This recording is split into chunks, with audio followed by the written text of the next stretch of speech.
పాకిస్తాన్‌లోని రావల్పిండి అంటే వాళ్ళకి సంబంధించినటువంటి సైనిక వ్యవహారాల హెడ్ క్వార్టర్ అది. అక్కడ సంథింగ్ ఏదో జరుగుతుంది గత 2 రోజుల నుంచి. రెస్టారెంట్లు మూయించేశారట. పార్కులు క్లోజ్ చేయించేశారట. హోటళ్ళు మూయించేశారట. మార్కెట్లు, జిమ్ములు, బార్బర్ షాపులు, బేకరీలు చివరికి మదర్సాస్‌తో సహా మూయించేశారట. అది కూడా ఏంటి? ఏ సెలవని గాదు. మళ్ళీ చెప్పేదాకా తెరవద్దని చెప్పారట. ఆహ్, ఇది వాస్తవంగా వాళ్ళ హెడ్ క్వార్టర్.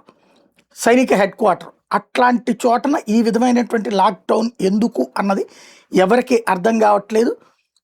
ఏదైనా ఇన్సిడెంట్ జరుగుతదనినా లేకపోతే గనక అంటే ఇప్పుడు యురేనియాన్ని ఇరాన్ నుంచి అడిగినట్టే పాకిస్తాన్ నుంచి కూడా ఏమన్నా అడిగిందా?